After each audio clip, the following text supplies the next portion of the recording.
Veja, Romanos capítulo 5, versículo 12 diz: portanto, assim como o pecado entrou no mundo por um só homem, e pelo pecado a morte, assim também a morte passou a todos os homens, pois todos pecaram. A Bíblia não diz que, por exemplo, o pecado entrou no mundo pelo diabo, Satanás, a serpente. A Bíblia diz que o pecado entrou no mundo por um homem, uma referência a Adão, o primeiro casal. Então, nós não podemos dizer teologicamente que existia pecado antes do jardim, antes da criação, antes do princípio de todas as coisas. Porém, o mal existia.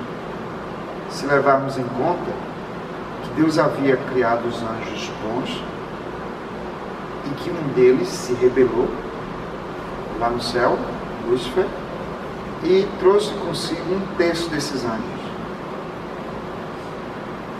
Portanto, o mal se originou aí.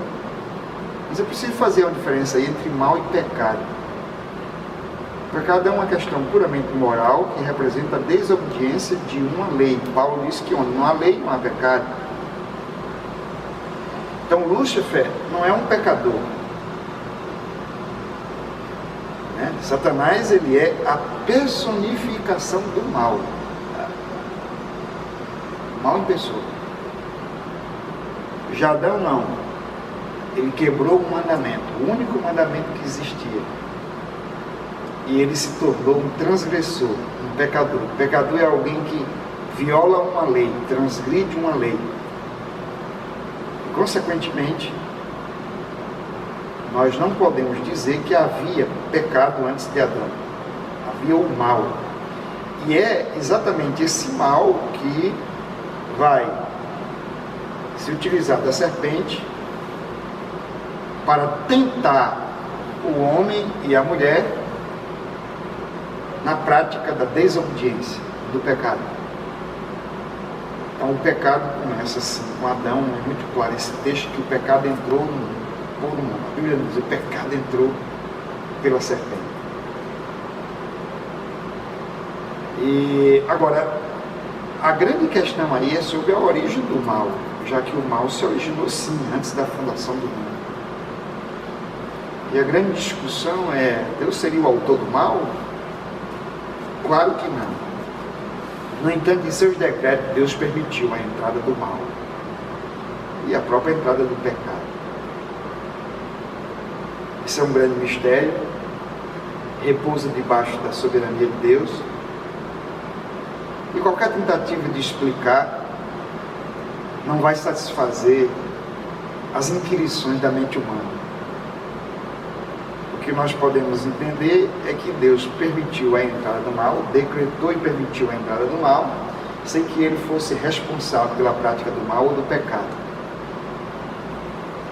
Mas haverá um dia que a obra da cruz, que recria todas as coisas e retime todas as coisas, colocará definitivamente um fim ao mal.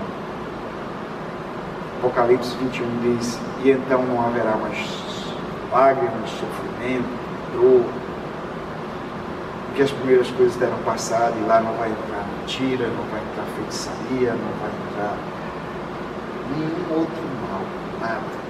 Será o novo céu e a nova terra, a morada de Deus e a morada dos homens. E essa é a nossa esperança. Enquanto isso não acontece, nós temos uma luta moral contra o mal. E precisamos a cada dia cuidar do nosso coração. Às vezes há uma tentativa de anular o mal a partir de atos políticos, econômicos, etc. Mas o mal reside aqui. Nós temos que lutar contra esse inimigo íntimo, que é a velha natureza caída e que ainda conspira e conflitua-se com a nova natureza a qual o Senhor criou em Cristo Jesus.